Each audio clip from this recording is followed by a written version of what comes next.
like you had mentioned before, when you were when we were talking about the advances in radiology, I came out in emergency medicine. Emergency medicine became a specialty in '79. I came out of my residency in 1990. Okay. And myself and Dale Dodd were the only two ER docs that were boarded in ER and did residencies in ER. Okay. Back then. Are you filming now? Okay. He can edit it. Okay. He'll edit Oh, it. I good, just thought good. I'd get the conversation. Sure. No, it's good. That was a good conversation. Yeah, Tom I can was just gonna edit it. introduce him and Yep. then say, today we're picking up our next interview doctor is Dr. Kim Bowen, who's had an extensive experience here in the Medina area for many years. And Dr. Bowen's going to talk about different topics, especially around emergency room treatment and other topics as we go through the list here. So why don't we start with just telling us a little about when did you begin practice in this area? In about '93, when I came out of my residency, I wanted to come back to Cleveland. I did my residency up in Detroit. And I worked at Charity Hospital, St. Vincent Charity in downtown Cleveland. Back then, we didn't have trauma centers. So for me, it was kind of fun. You would get gunshot wounds, stabbings. At Charity, I would get all kinds of stuff. So as an ER doc, you were trained to deliver babies, so I would deliver maybe 1 or 2 babies a year. I would crack a chest where you open up the chest and grab the heart and sew it. I would do that once or twice a year at Charity because they did have cardiothoracic to back you up and take you to OR. So it was a lot of fun, and I ended up buying property and buying a house down here in Medina. I grew up in Parma. My mother would tell you Parma Heights, but I grew up in Parma, and my dad and I would come down here to go fishing at Lake Medina or whatever, and I just really loved the area when I was growing up. Huh. And that's why I wanted to move down to this area.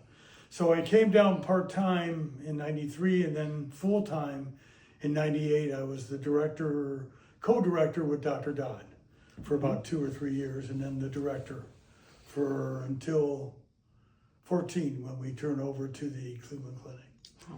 What would you say would be the most major changes you experienced in treatment over the course of your practice and from when you started to present day?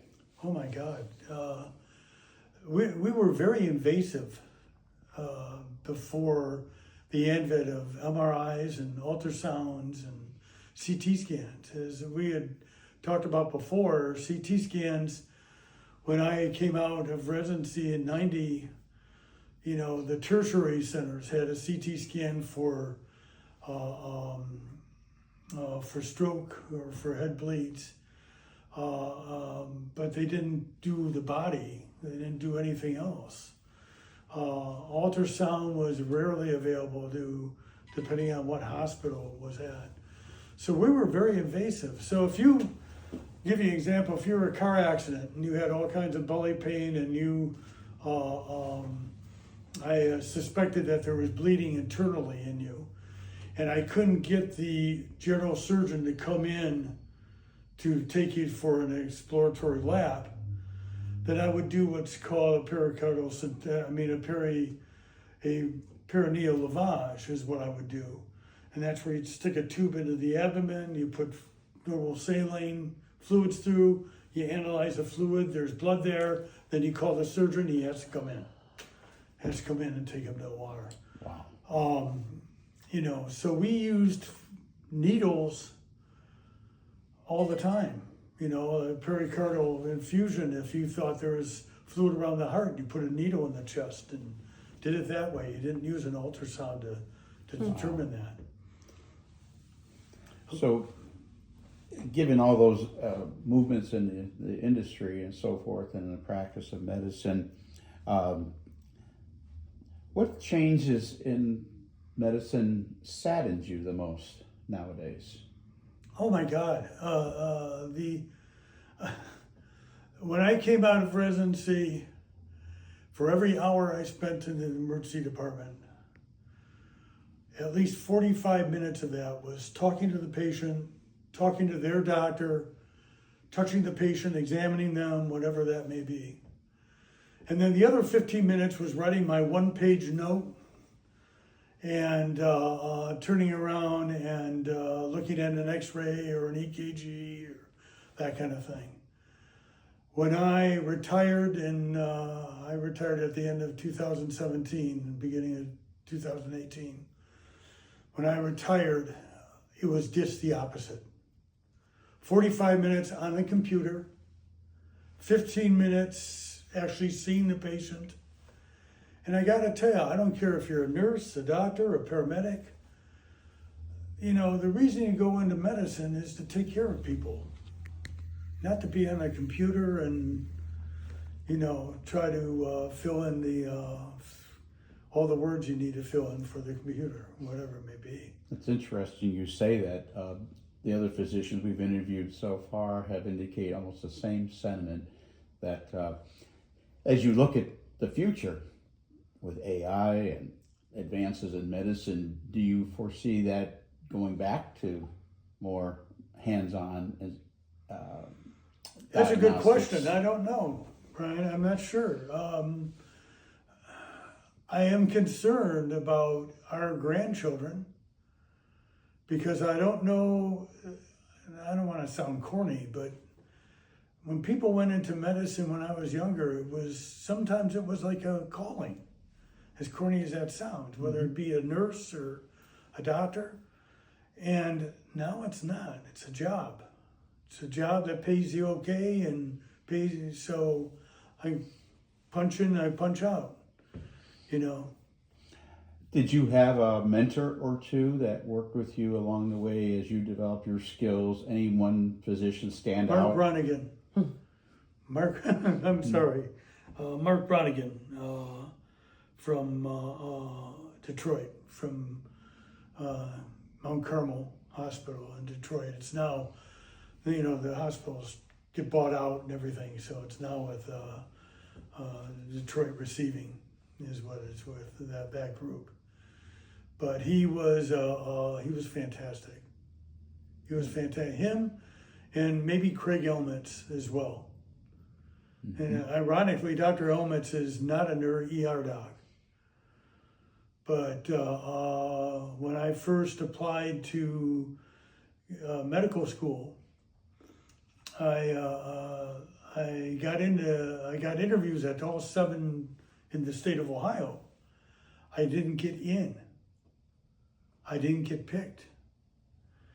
So I went to Case Western Reserve in the research department and got a job with Craig Elmitz. He was a dermatologist.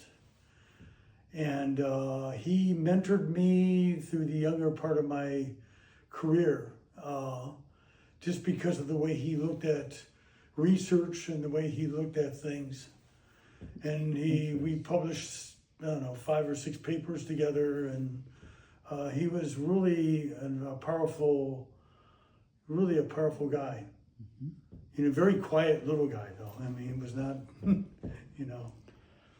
Well, today, your involvement with the Free Clinic of Medina County is quite important.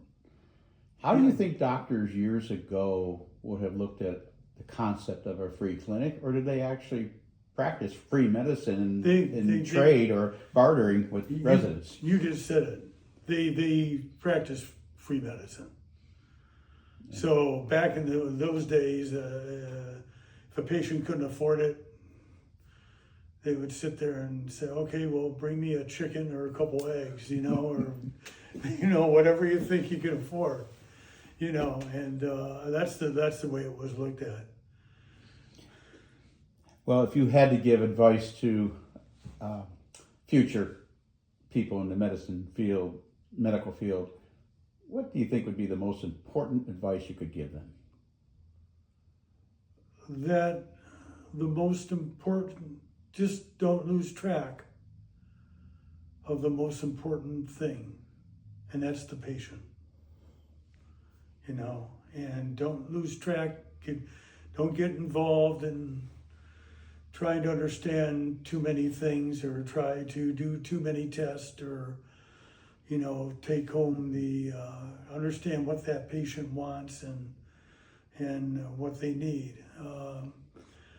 The problem with medicine is that you are taught that if a patient dies or has a bad outcome, the first person you need to look at is you in the mirror. Did you do it? Did you not do something that needed to be done or whatever? And because of that, doctors overdo things. We overdo stuff. We, do way too many tests on some things. And if someone is 80 years old and has metastatic cancer, why are we putting them on a vent? So towards the end of my career, in the beginning of your career, you have to save everybody. Oh, no, you don't. Sometimes God's going to take them, and you just flow with it. So at the end of my career, I was notorious for having conversations with families and with the patient and pulling their tube and having the family come in and pray with them and just be with them during their last few minutes, and made a lot of nurses cry. But it was good. It's what it should have been. I can imagine the emotions, especially in the ER, could run quite high. But what would you say when I was young, people joked you had to go around the back of the hospital and ring the buzzer to get into the ER. And I was included in that. My first trip to the ER, that's exactly how we went. But then I also witnessed the rise of the life support team coming into play. Now our paramedics and police officers are trained in at least triage medicine. Oh my God, yeah. And yeah. has that helped the ER situation move patients better or faster by having that pre-treatment? Oh, it's let me give you, God, you're going to get on another one of my pet peeves. In 95, I started the CPR, mass CPR training in Cleveland. And I did that in Cleveland. And the reason being is in Seattle, to give you an example, now I can't quote the exact numbers now, but I could quote what it was back then. In Seattle, everyone has to know CPR. If you take your driver's test, you have to do CPR. If you graduate from high school, CPR. If you have a house, you gotta learn CPR. And because of that, you had a 40% chance of walking out of the hospital if you went into cardiac arrest in Seattle. What was it in Cleveland? I don't know. 1.8. Wow. 1.8% chance that you would walk out of the hospital because no one knows CPR. And it's simple. It's just, I remember falling in love with it when I was an orderly. That was the orderly's job to do CPR, and it was cool. I liked doing it, especially when they came back. It was kind of incredible. Yeah. Amazing. Well, I think that's an important transition that we've seen, and people are much more aware nowadays, what to watch for. Many of us wear health monitors on our wrist to kind of keep track of our own physical. Oh God, yeah, you have those little health monitors for AFib. Mm-hmm. Oh my God, they're fantastic. It's great. Well, what other thoughts would you like to share with the history of medicine in the county, as we've heard from so many physicians and continue to do so for our exhibit next year? Is there any other thoughts you'd like to share about why people should come and learn about the history of medicine? Oh, that's interesting. I was talking to my wife the other day about vaccines. There's all this argument about vaccines. And when I came out in 1990, when I came out of residency,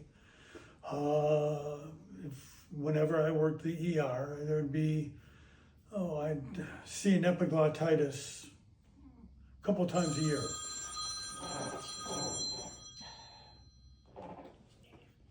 Go ahead. I'd see an epiglottitis a couple times a year. And on top of that, I would see meningitis often. I would see people with meningitis. So I was doing spinal taps, maybe 2 or 3 spinal taps a week when I was a younger physician. Well, when I retired by 2017, I'd be lucky to do 1 spinal tap a year. And I never saw, I don't know when, was the last time I saw an epiglottitis. And why is that? Vaccines. Because of vaccines. That's the reason I never saw them. That's an interesting comment, especially as you look back in history and the advent of vaccines for things like polio and so forth, and what impact that had on people's lives. It really is. Measles, mumps, rubella, all those things. So, well, it's been fantastic speaking with you, and you've given us some excellent ideas and concepts that we will be sharing in our exhibit. So on behalf of the Medina County Historical Society, we'd like to thank Dr. Kim Bowen for an excellent interview, and look forward to compiling all these stories in a really neat video process next year. So thank you. Oh, that's great.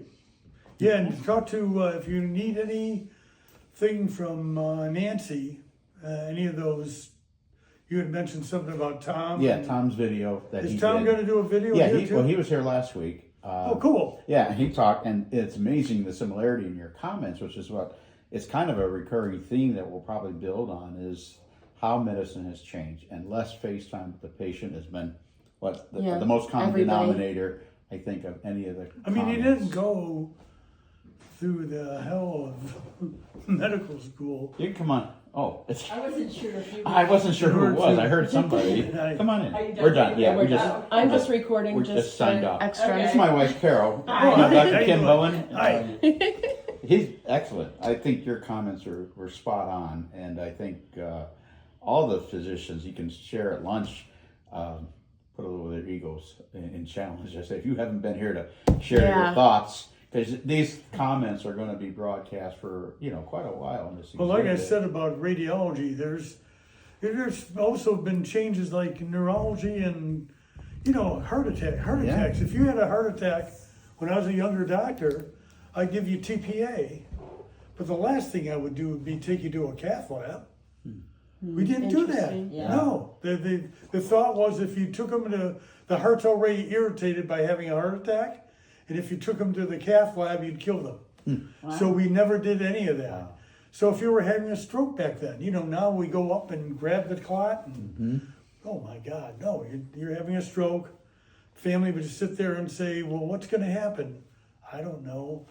They may be able to Yeah. walk again. They may be able to be paralyzed forever. Wow. You don't have radiology on our list of specializations. Now, that doesn't mean that. Do we have I a mean, radio? we don't, but he's going to the old docs, and I would certainly think, Round a couple up. yeah, So- put the word out. Yeah, who was it? Greg Arco has been there for years, and I don't know. he Are you those don't friends with Spicklers? They may be. do you know Spicklers? Don, Oh, yeah. Don and Alice Yeah. Spickler. Who? Don and Alice Spickler? No. He's not a doctor. Jim but- and Jean and No, different spicklers. they're different Spicklers that I grew up next door to. Oh, Oh. no, these grew up in West Virginia, so they, And they live out in Johnny lives out in Brunswick. I'm amazed how many people and even physicians have come from the Parma area. Must Well, have been there a is huge Tom. brain drain in Parma because Yeah, they yeah. all moved to Medina. Zolciak's from Parma. Yeah, Tom's from Parma. Yeah, A lot of us. yeah. He mentioned Tom and Terry grew up there, We and grew up. somebody else too. But we get a lot of guests from Parma that come to Medina. And The only thing that I would ever add to this conversation is turn back. on. Still rolling. the Medina Hospital is very, very unique. It's very unique because it's so kind of isolated out there. Before we had using helicopters all the time and everything. And the doctors that took care of patients here really took care of their patients.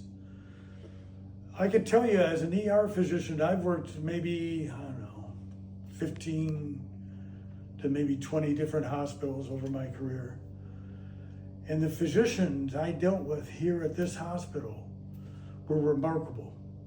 I mean, if I called them up and said, I need you now, they'd be there, without a doubt. And it's ironic because as an ER doctor here, and as a regular physician, you have to be really on top of your game. You have to be very good at what you do.